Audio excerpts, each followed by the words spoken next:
ഉത്തരേന്ത്യക്കാർ പറഞ്ഞു പരത്തുന്ന വെറുപ്പിന്റെ കഥയല്ല യഥാർത്ഥത്തിൽ കേരളത്തിന്റെ കഥ.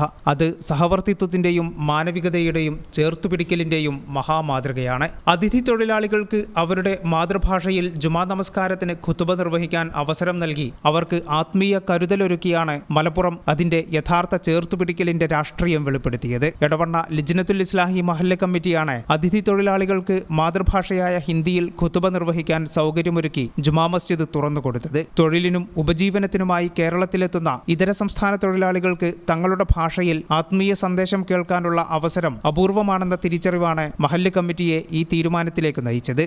ഏതായാലും ജുമാ വളരെ ഭംഗിയായിട്ട് കഴിഞ്ഞു. പിന്നെ 350ഓളം ആൾക്കാർ പങ്കെടുത്തു. അൽഹംദുലില്ലാ. ഏതായാലും പിന്നെ നമ്മൾ അന്ന് ഉദ്ഘാടനത്തിൽ അന്ന് പറഞ്ഞ രൂപത്തിൽ പിന്നെ ജുമാ ഖുതുബ പിന്നെ വളരെ ഭംഗിയായിട്ട് കഴിഞ്ഞു. ഇത് ഹിന്ദിക്കാർക്ക് വേണ്ടിയിട്ടുള്ള കുത്തുവായിരുന്നു. ഉറുദുവിൽ കംപ്ലീറ്റ് വിശദമായിട്ട് സംഗതികൾ പറഞ്ഞു. അൽഹംദുലില്ലാ. അൽഹംദുലില്ലാ റബ്ബിൽ ആലമീൻ അഹ്മദുൻ വസല്ലി അലാ റസൂലിൽ അമീൻ.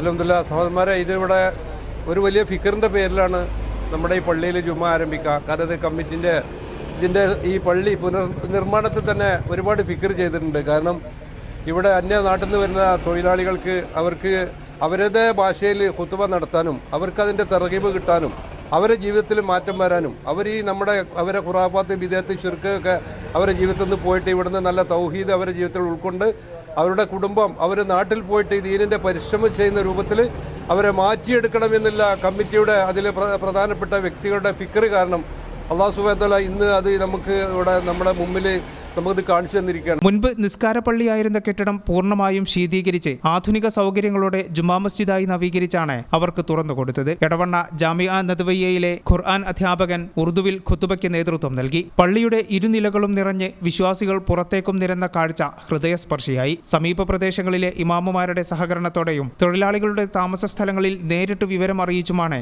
വലിയ പങ്കാളിത്തം ഉറപ്പാക്കിയത്. നോമ്പ് വെറും പട്ടിണിയല്ല, ആത്മീയ ഉണർവിന്റെയും പാപമോചനത്തിന്റെയും കാലം ണെന്ന സന്ദേശം ഖുതുബയിൽ ഉയർന്നു. നമസ്കാരം കഴിഞ്ഞു മടങ്ങുന്ന വിശ്വാസികൾക്ക് നോമ്പ് തുറക്കാനുള്ള ഈത്തപ്പഴവും കമ്മിറ്റി ഉപഹാരമായി നൽകി. ഈ ചാനൽ ന്യൂസ് എടവണ്ണ.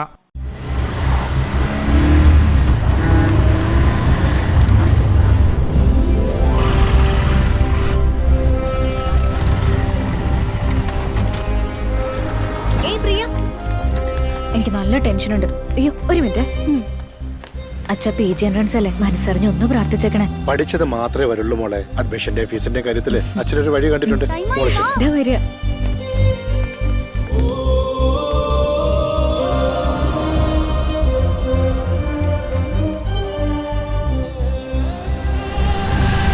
KSFE, ഈ നാടിന്റെ ധൈര്യം.